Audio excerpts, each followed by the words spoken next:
Today we are talking about palette knives and painting knives. Palette knives are perfect for mixing your paint, whereas painting knives are very helpful while you're painting. This is the biggest one I have right here. It's a spatula and it's jade tan. You can see the tip of the palette knife is jagged, so I can create some structures with these, which I will show you in a few minutes. But now I want to show you where you can use this palette knife. This is a great knife for mixing paint and at the same time for making backgrounds. Look at this. You can see how even the paint looks. This is where you put the paint right behind it and you apply it with gentle moves, up and down moves. And if you want to remove the paint, again, this palette knife is the best one to remove the large amount of paint at the same time. Or if you're painting abstract, then you can also create these kind of patterns using the biggest palette knife that I have in my set. Let's clean it up. I usually use a piece of cloth. Next. The next one I want to show you is the diamond head one. This one is the biggest size and this is my face. Hello guys.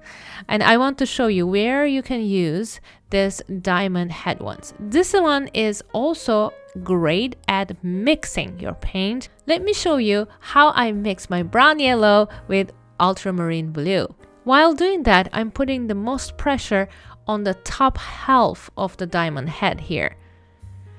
By the way, I don't think my palette knife is the best quality because it doesn't bend at all. If you have a flexible steel head, I think that will be the best kind of mixing palette knife. Mine is unfortunately it's not like that, but if it bended more, I think it will be much easier to apply the paint on canvas as well. Now I'm mixing these two beautiful colors.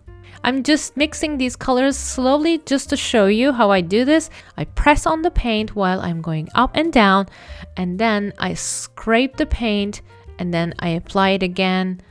I apply some pressure and then scrape again. This is how I mix two colors. For mixing paint, besides this diamond shaped one, this Bob Ross palette knife is also a great one. I'm going to show you in a second how you can mix paint with that. But now, let me show you how you can use this diamond head one to paint. Now, I'm going to mix these two colors, ultramarine blue and white, by making these left and right motions. I'm going to move slowly from top to bottom while I'm smudging all the paint I have on the canvas while I'm using the back of my painting knife. You can do this as many times as you want because oil paint doesn't dry quickly. It allows you to try new things. If you want to add more blue here, you can. If you want to add more white here, you can. I think this would be a great technique for sky or maybe water, maybe ocean, maybe lake. Definitely for sky though. I think I liked how it looks right now.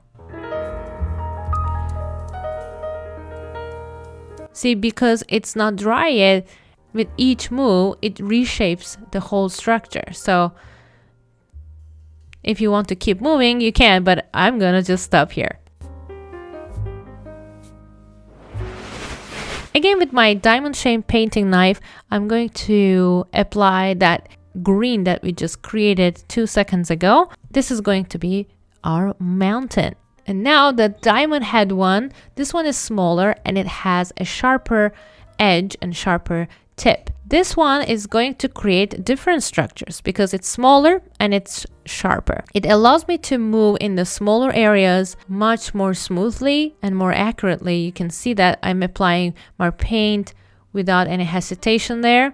And now I'm going to show you how to use Bob Ross palette knife. We're going to use this side of this palette knife. I'm going to take a little bit of white, as you can see here, and I'm going to hold my palette knife just like this so that the painted side will be towards the canvas. With lateral movements like these, you can create waves or maybe shine on the water, or maybe foams of those waves, you can create this effect. And if you move it from top to bottom, just like this, with no pressure at all, look how loosely I'm holding my palette knife here, dragging the white paint from top to bottom here without pressure, and it creates this beautiful waterfall effect. My paint is gone, so I'm adding more paint. And you can add some foam here where the waterfall meets the water body here. See, I want to show you one more use of this palette knife. Let's come to our mountain here, and I'm going to add some snow effect. Again, look, I'm not pressing the palette knife on the paper at all. I'm just dragging it. But you need to make sure you have enough paint on that palette knife. There you go. See, you can create these effects very, very easily with this palette knife. Now, I told you before that you can mix paint with this palette knife very easily, and I want to show you how you can do this. You just lower your angle and press the paint into the palette, and then you lift up your hand a little bit, increase the angle, and scrape the paint that you just mixed. You keep repeating this cycle, and then eventually you will have a great mix of colors. Look at this. This is a beautiful light green. And be careful that this palette knife can cut through your canvas. We don't want to do that. So don't put too much pressure on it, okay? You can see that there are so many diamond head shaped ones. And I showed you already the sharp one and the big soft edge one. And now I'm going to use the other ones so that you can see what the difference is. This is my medium size sharp-edged diamond head painting knife, and the other one was kind of smaller, the one we used for the mountain. I don't know if you can see it from there, but it creates these structures because it's not big enough and it has sharp edges. It makes this interesting pattern on the oil paint. So this is a straight one, and this is the one that I create with this painting knife. I'm going to zoom in a second so you can see better. That pointed tip actually creates this angular structures on that paint. Let me show you what you can do with this little one here. It looks like almost it could be a perfect one for creating flower petals. And here I add this green, and you can see because it's small, again, it's perfect to create some kind of pattern there. And I don't know if you can see it, but this is a great way of adding a background effect or maybe a clothing effect. Look closely now. Do you see how it looks? Both of them have certain structure, and one is more angular and the other one is more round. But we have these effects thanks to these painting knives. Okay, let's use the smallest one here, and I'm going to add more white in it. Of course, I didn't wait for my red paint to dry, so it's going to mix with that red. But what I want to show you here is how this little painting knife is creating these little structures there. It looks like almost like a fabric, or if you want to create some abstract shapes, this could be a very interesting one as well. By using the tip of my palette knife, my painting knife, I'm creating all these little circular lines. And see, close up, this is how it looks.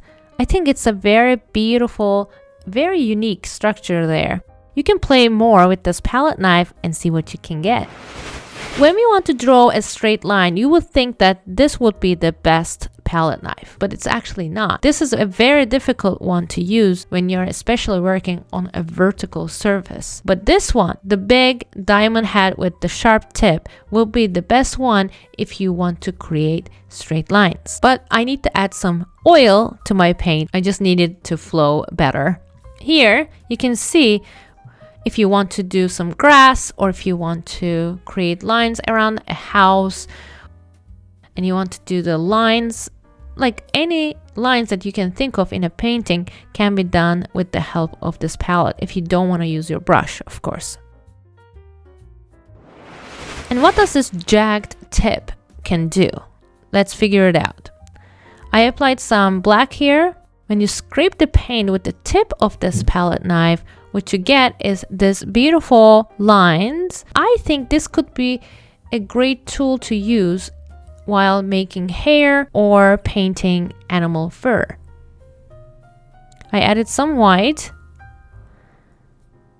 and you can actually make some zigzags or random movements with this palette knife, and see, it gets like this fur-like structure in the end. I love it. This could be a great trick in your painting. And this jagged one, what does this do? It's an interesting looking one, right? I'm going to mix with this palette knife, and I'm going to apply my paint with this painting knife. This is the difference between palette knife and painting knife, guys.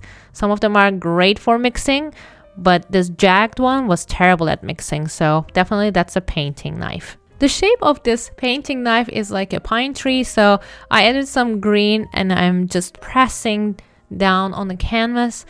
And you know, as the shapes go from near to far, they lose their color, they lose their brightness. So that's what I'm doing. I just apply paint, and the first application would be closest to the weaver, and I am adding more and more trees there as we go away from the weaver. So you can create an effect like this if you want to with the spatula. But what else you can do with this is actually you can hold this and then make 360 degrees scraping. I will show you now. For example, you can start from here, ooh, and then you go all the way down there. Yeah, you can create some kind of a circular kind of shape there if you're working on an abstract again. Or what I can show you right now is how you can create some grass effect. See, with just one move, you can create multiple multiple sets of grass. Yes. What do you think? Of course, these palette knives and painting knives can be used with acrylic paint as well, but I just wanted to show you how they look with oil paint. Of course, there are so many other palette knives and painting knives that you can explore, but these are the basic ones, and I think this knowledge will help you to move on to the other ones, more complicated ones. If you are curious which materials I used in this video, they are all in the description. If you like this video, don't forget to hit the subscribe button and like button. I'll see you in my next video. If you're a beginner in oil painting, this is the video that you have to watch first. I'm putting it on the right corner. I'll see you there. Bye.